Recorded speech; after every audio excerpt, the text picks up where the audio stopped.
Hi, I'm Katie Couric and welcome to Eye to Eye. British police are working very quickly in making arrests in the failed terror attacks in the United Kingdom. Security expert Michael Clark tells CBS News the plot appears to bear the hallmark of Al-Qaeda. This is clearly quite a complex plot, even though it's fairly amateur at the moment.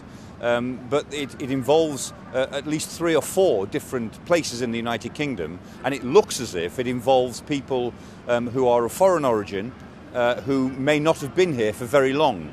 The security services are working on the basis that this looks like an externally driven, internationally inspired plot, which doesn't feel at the moment as if it's got that homegrown terrorist element.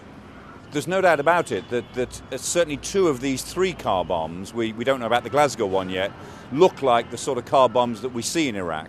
Relatively small, relatively homemade explosive that's surrounded by cylinders or something else.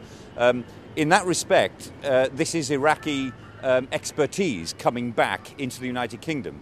Remember, there are pros and cons from the terrorist point of view using cars. In a car bomb, you can pack a lot more explosives. A suicide car bomb is a very, very potent weapon. But against that, cars can be tracked, their number plates can be tracked. There are 53 entrance points into London, all of which are well covered by surveillance cameras, really high-definition cameras. The more we find out about this, the more it looks like Al-Qaeda's hallmark. The bombs were designed to do indiscriminate damage. No sense of warnings were given. It was a novel type of attack, and it was coordinated almost certainly from the outside. It would be very unlikely if it turned out to be anyone else.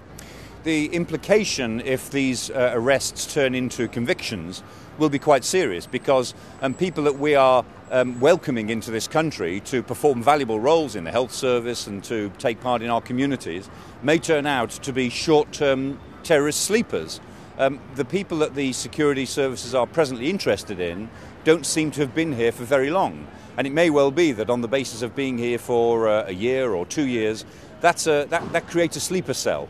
I expect there to be more events this week, either arrests or some dramatic revelations and possibly some more attacks. The trail is red hot at the moment, and it will stay red hot both for the terrorists and the police for the next few days.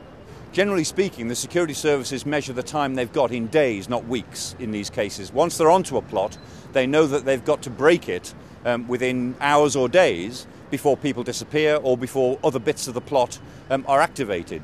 In due course, over the next weeks and months, we'll learn a great deal about all of this. We'll learn a great deal about the people, about where they came from, what they did, and so on. But in terms of keeping the city of London and Glasgow and other cities safe, the security services know that they have to move very quickly, and they are doing.